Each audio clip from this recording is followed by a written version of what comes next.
Hello everyone, welcome back to our channel SC educators. और आज हम लोग करने वाले PYQ सीरीज का chapter number 10 that is government budget. तो चलो शुरू करते हैं विदाउट वेस्टिंग एनी टाइम। सबसे पहला क्वेश्चन है हमारा, in the annual budget 2022-23 the government of India set up disinvestment targets for 65,000 crore. Such proceeds from disinvestment can be classified as dash receipts in the government budget as it leads to dash of the government। तो ये कौन सी receipt है? Government ने यहाँ पे disinvestment का target रखा है और डिसइन्वेस्टमेंट कहाँ पे आता है? कैपिटल में आता है। तो ये क्या हो रहा है यहाँ पे? डिक्रीज इन एसेट हो रहा है, कैपिटल रिसीट्स। तो ये क्या होगा? Capital receipts in the government budget as it leads to decrease in assets of the government. उसके बाद है अगला question, in order to tackle the problem of rising general price level in an economy, government may come up with a surplus budget to achieve the budget objective of reallocation of resources, price stability, redistribution of income। यहाँ पे हमारा answer आ जाएगा price stability, that is option B.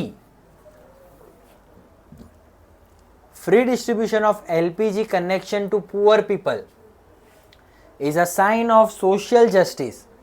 Identify the objective of government budget from the above mentioned statement।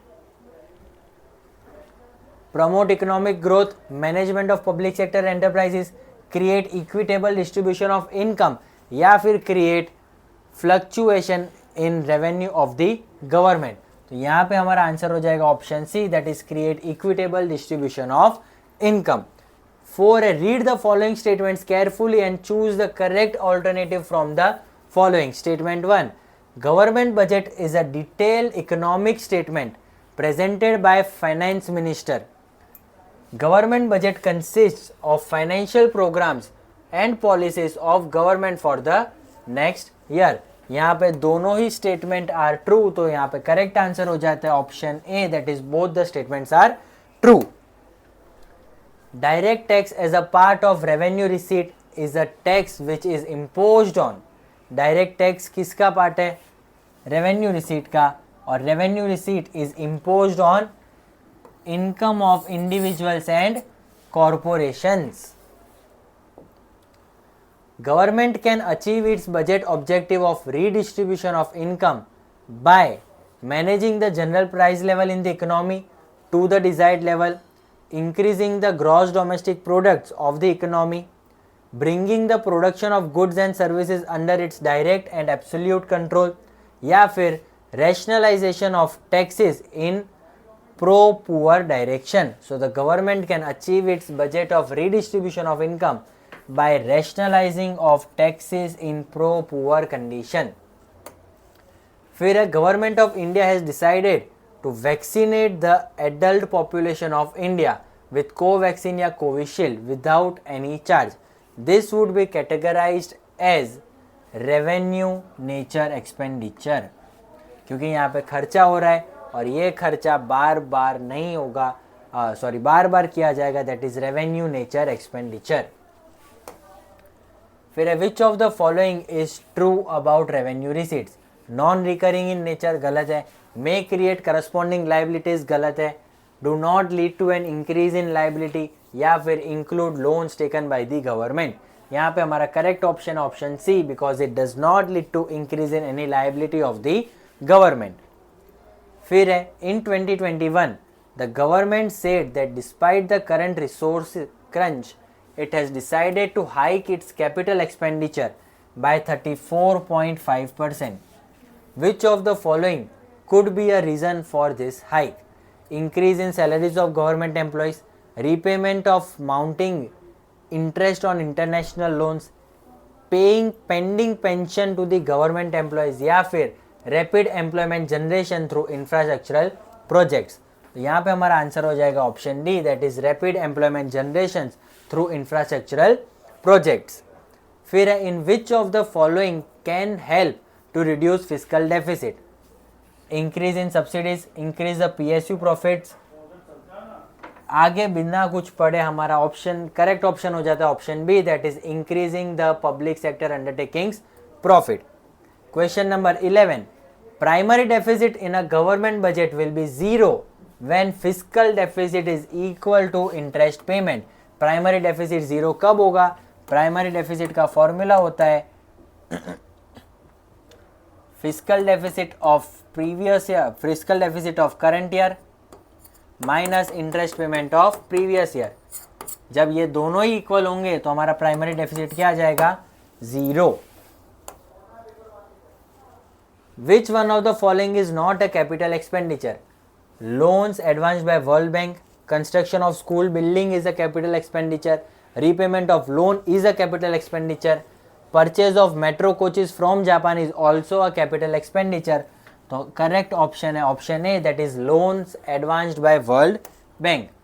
Primary deficit is borrowings requirement of government for making interest payment, other than interest payment, all types of payments या फिर some specific payments. So primary deficit is a borrowing requirement for government for making other than interest payment, that is option B. Which of the following source of receipt in government budget increases its liability? ध्यान से सुनो, कौन सा source of receipt है जो government budget में उसकी liability increase करता है? Direct tax no, recovery of loan no, borrowings yes, dividend no. ये तीनों ही इनकम है, लेकिन इन तीनों की वजह से लाइबिलिटी इंक्रीज नहीं होती। लाइबिलिटी इंक्रीज होती है that is because of borrowings. फिर है borrowings in government budget is fiscal deficit. तो fiscal deficit is also known as borrowings. Identify the correctly matched pair of the items in column A to this in column B. Fiscal deficit other than interest payment गलत है। Primary deficit borrowings less interest payments, ये मुझे सही लगा। Revenue deficit गलत, ये भी गलत। तो करेक्ट ऑप्शन है हमारा option B, that is primary deficit is equal to borrowings less interest payments, क्योंकि borrowings are also known as fiscal deficit और प्राइमरी डेफिसिट का फॉर्मूला होता है fiscal deficit of current year minus interest payment of previous years. फिर है assertion, fiscal deficit is measured in terms of borrowings. Reason, external borrowings increases the fiscal deficit. So the assertion is true. External borrowings increases the fiscal deficit. This is also true, but this is not the correct reason why fiscal deficit is measured in terms of borrowings. So यहाँ पे correct option हो जाता है option B, that both A and R are true, but R is not the correct explanation of A. 24. Capital budget contains the type of revenue receipt of the government. R. Corporation tax is a revenue receipt. Capital budget contains the type of revenue receipts, यहीं पे गलत हो गया। अगर option A ही गलत हो जाता है तो हमारे पास लास्ट ऑप्शन है that is A is false but R is true. हमें बाकी का कुछ पढ़ने की ज़रूरत नहीं पड़ती है। अगला क्वेश्चन है, a high revenue deficit can cause inflation in the country. Yes, rising expenditure of the government can cause a rise in aggregate demand in the country. High revenue deficit की वजह से इन्फ्लेशन होगा और expenditure बढ़ रहा है government का, उसी की वजह से हमारे कंट्री की जो एग्रीगेट डिमांड है वो भी इंक्रीज हो रही है। तो यहाँ पे option A is correct, that is both A and R are true and R is the correct explanation of A. Explain the economic stability objective of government budget. Government budget may need to correct fluctuations, that is income, employment and price in the economy. This may depend upon the level of aggregate demand, which in turn depends upon spending decisions of households and firms. To stabilize the economy under the state of inflationary or deflation, government में alter tax expenditure accordingly. यहाँ पे हमें economic stability बताना था और economic stability में हमने पढ़ा है कि गवर्नमेंट दो टूल्स यूज़ करती है, that is government expenditure and taxes. तो जब अगर कंट्री में इन्फ्लेशन की सिचुएशन होगी तो गवर्नमेंट एक्सपेंडिचर कम कर देगी, टैक्स बढ़ा देंगे। अगर डिफ्लेशन की सिचुएशन है तो एक्सपेंडिचर इंक्रीज कर देंगे और टैक्स को कम कर देंगे। ये हो जाता है economic stability. Under the Ayushman Bharat scheme the government provides free medicine to the economically backward section of the society. Identify and discuss the nature of government expenditure indicated in the given statement. Expenditure incurred by the government under Ayushman Bharat scheme for providing free medicine to the economically backward section does not lead to any creation of assets or reduction in the liability. Hence, it is classified as revenue expenditure. Study the given picture carefully. अब देखो picture देखना है और उसके basis पे फिर हमें answer करना है. Categorise the given items in the picture into tax and non tax receipts. मुझे इसमें से टैक्स और नॉन टैक्स रिसीट्स में कैटेगराइज करना है. सबसे पहले मुझे फाइन्स दिया हुआ है.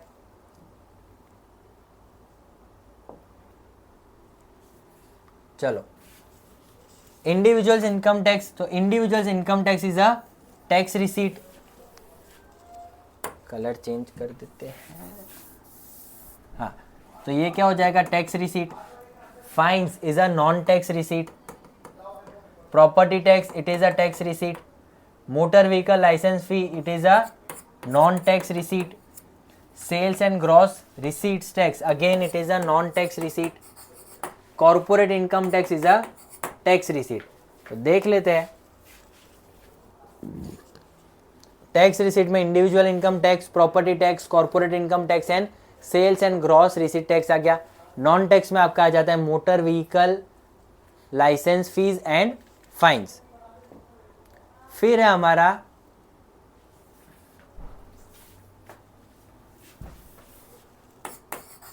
Government has started spending more on providing free service like education and health to the poor. In the light of above statement, explain how the government can use budgetary policy in reducing inequalities of income. हमें यहाँ पे बताना है कि government inequalities, income inequalities कैसे कम कर सकती है. So government's budgetary policies has two aspects, that is taxation and public expenditure. To reduce inequalities in income and wealth, the government may adopt expenditure policy which is favor of lower income groups. Government expenditure on providing free services like education, health to poor may positively affect their disposable income. Consequently, budgetary policy of the government can be used to reduce inequalities of income. Then elaborate the objective of allocation of resources in the government budget. So allocation of resources, government seeks to allocate resources with a view to balance the goals of all sections of the society. Production of goods and services which are injurious to health may be discouraged through taxation policy. Similarly, production of goods of socially beneficial nature may be encouraged through subsidies if the private sector does not take initiative in certain activities. The government may directly control them like water supply and sanitation, etc. Second question is, discuss briefly how the government budget can be used as an effective tool in the process of employment generation. So government budget can be used as an effective tool in the process of employment generation in various ways. Investment in infrastructural projects like construction of flyovers, bridge, expansion of roads, etc. creates job for different sections of workers. In rural and urban areas, government provide jobs through various schemes, employment generation schemes like Manrega, SJSR, PMRY, etc. MNREGA का full form है Mahatma Gandhi national rural employment guarantee act. ये हो जाता है आपका प्रधानमंत्री रोजगार योजना. ये हो जाता है आपका स्वर्ण जयंती Shahari Rozgar Yojana. This are the few schemes that government implements in urban areas and rural areas for employment generation. अगला क्वेश्चन है, utilizing the provided data compute revenue deficit, fiscal deficit and primary deficit. तो अगर रेवेन्यू डेफिसिट निकालना है तो revenue deficit का formula होता है आपका revenue expenditure minus revenue receipts. तो रेवेन्यू एक्सपेंडिचर हमें यहाँ पे कितना दिया हुआ है 80,350. रेवेन्यू रिसीट्स कितनी है 63,875. अगर हम इसको सॉल्व करें तो हमारा आंसर आएगा 16,475, ये हो गया आपका रेवेन्यू डेफिसिट। फिर फिजिकल डेफिसिट, तो physical deficit is equals to borrowings, तो हमें फिजिकल डेफिसिट डायरेक्टली मिल जाता है, डेट इज 59,640। लास्ट हमें निकालना है प्राइमरी डेफिसिट, तो प्राइमरी डेफिसिट का फॉर्मूला क्या होता है, primary deficit is equals to physical deficit minus interest payment.